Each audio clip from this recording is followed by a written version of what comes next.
Hi students, this is Professor Cotch. I'm here with my dog Doug, and we are here to welcome you back to our new version of English 101.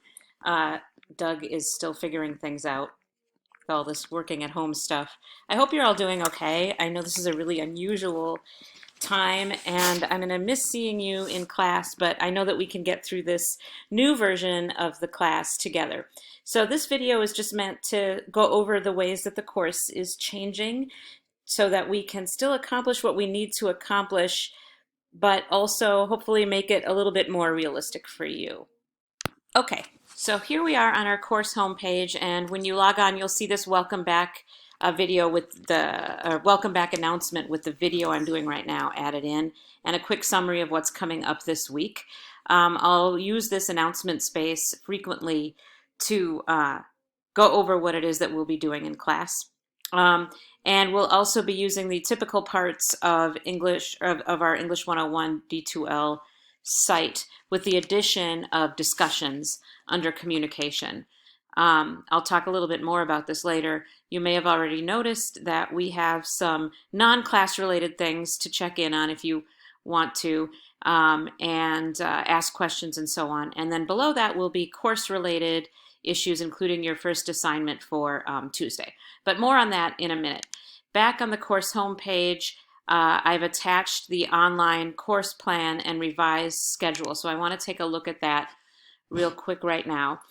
Please read this over on your own time. The first part of this you've seen in announcements that I posted in the last week. And the most important thing I want to let you know is that I'm hoping you're doing okay, both physically and mentally with all of these changes. I hope that you're protecting yourself and your families and communities and practicing social distancing and taking that really, really seriously. Take care of yourselves. I really hope that getting back into a school routine will help some of you with, just staying busy and feeling like you're working toward your college degree. I have taken a class in online pedagogy. I've taken a class online, and I've taught a bunch of classes online. And I think we're going to be in really good shape. You already know what we do in English 101. What we're doing in the second half of the semester is writing a slightly longer paper than what you've already written, and then we'll be revising. So you already kind of know the drill. You should be in pretty good shape here. I have three major goals. First of all, to maintain the quality that we need so that you get the college credit that you deserve. So I'm going to try to maintain as much as we can. Obviously, I'll be reducing some of the work, though. Also, flexibility. Some of you can no longer be available from 9:30 to 10:45 on Tuesdays and Thursdays, and that's fine. So what that means is that we'll be doing the course asynchronously. That just means you can do it at different times of the day. You don't have to be doing the class when everybody else is doing the class, as long as you meet your deadlines. So I want you to think about when you'll be able to devote time to English 101 and work that into your schedule multiple times a week. My third big goal is to be available to you to answer your questions and address your concerns. This might feel stressful for some of you. Others of you might be doing okay, but no matter the case, if you need to reach me, you can always email me, and I'm also going to experiment with Google Chat if you want to have a face-to-face conversation, video face-to-face conversation. Okay, so based on the classes I've taught online in the past, I just want to give you some tips. Online classes sometimes feel like less work because you don't have to go to campus a couple times a week. However, remember that now you will be doing all of your homework independently, as you're used to doing, in addition to doing the classwork independently.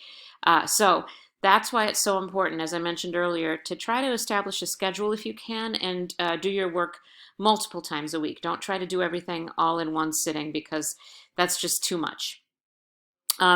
Make time. Also, as I've mentioned, be in touch. It's essential that you communicate with me. Follow announcements on D2L and follow the new schedule, which is below in this document, and use D2L to submit all work. It's also going to be really important, as always, to check back for my feedback on any work that you submit on D2L. As you know, that we'll be doing littler assignments leading to the bigger paper, so you'll want to use my feedback on smaller assignments as you work toward bigger goals. And then the Writing Center is still going to exist online. You can check out this website here, prairiestate.mywconline.com, and submit drafts electronically and still get feedback. So that's a great option for you as well. So on page 2 of this document, I want to go over the changes that you should expect for the rest of the semester.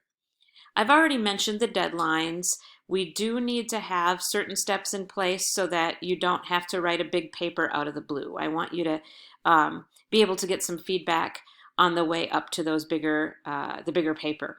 So we'll still have deadlines, but to try to make this more manageable for you, deadlines will be at 11:59 p.m. instead of at 11 a.m., or I guess it would be 9:30 a.m. for your class. So this should give you more flexibility. You will have all day to work on the assignment and get it in. And sometimes if there's Thursday homework, you'll get an extension until Friday as well. Review the late policy in the syllabus. As always, if you need an extension on any assignment, all you need to do is email me about it before the deadline. The biggest thing is that the portfolio deadline at the end of the class is really hard and fast. So we do need to pace things well to get to that goal. All right, class time.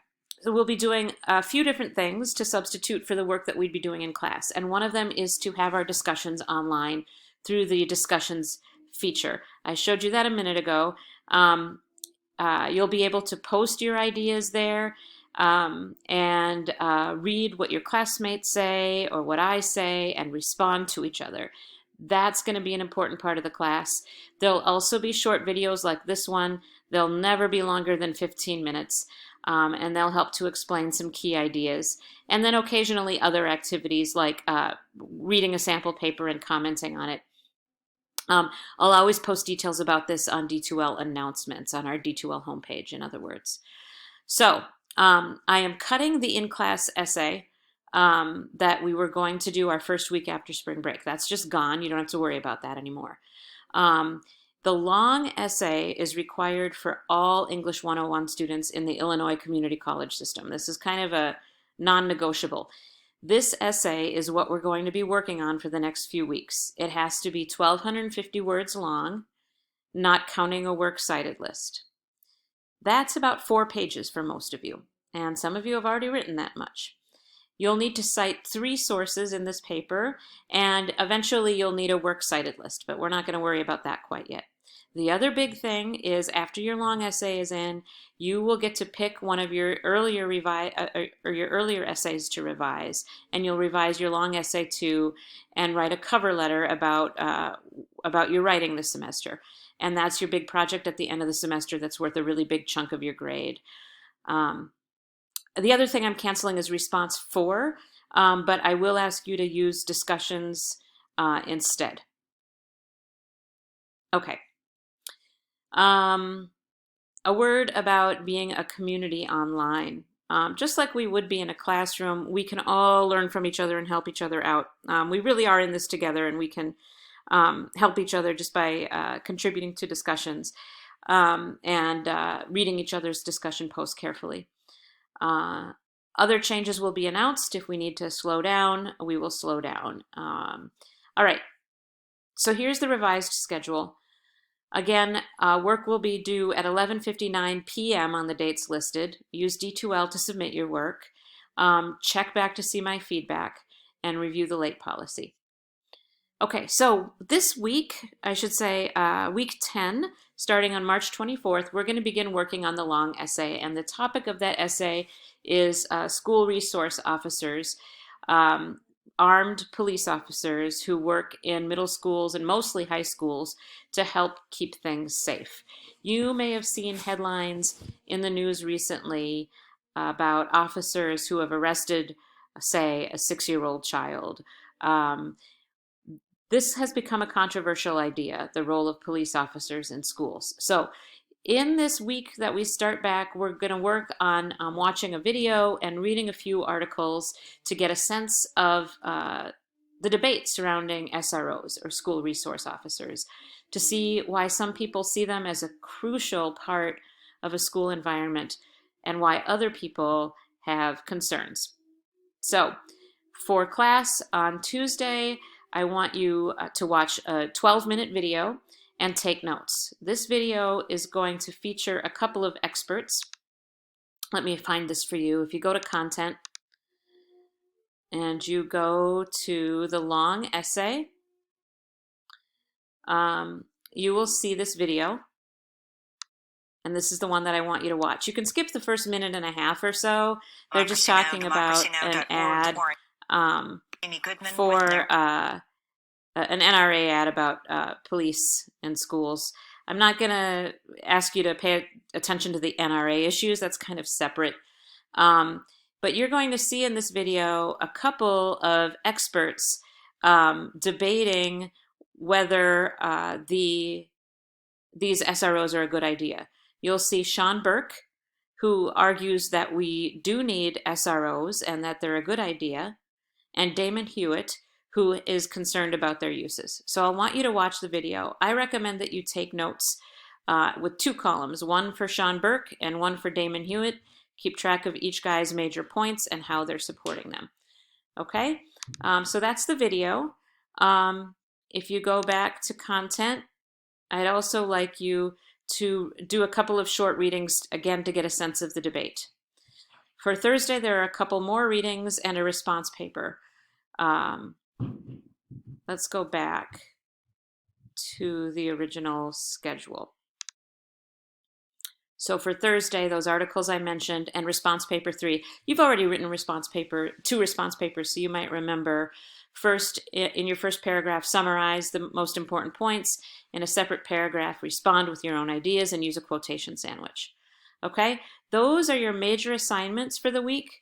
For Thursday's work, I will accept the response paper. I'll give you a free extra 24 hours. If you have any questions about any of those tasks for next week, make sure you just email me. There's also a discussion board where you can ask questions there in case other people share the same questions.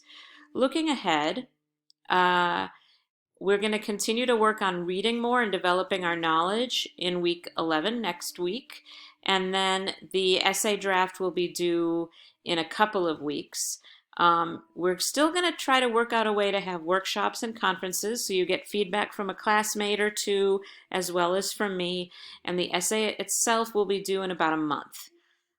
After that long essay is due, then we're going to work on getting ready for your portfolio. You'll be revising, and that will be due on the very last day of classes. That's the plan. Any changes we need to make, I will of course let you know. Remember that I would love to hear from you. If you would like to check in with us here, let us know how we're doing. If you have any questions about school stuff that's not class related, let us know here and we can work together and make the best of this situation. Take good care of yourselves.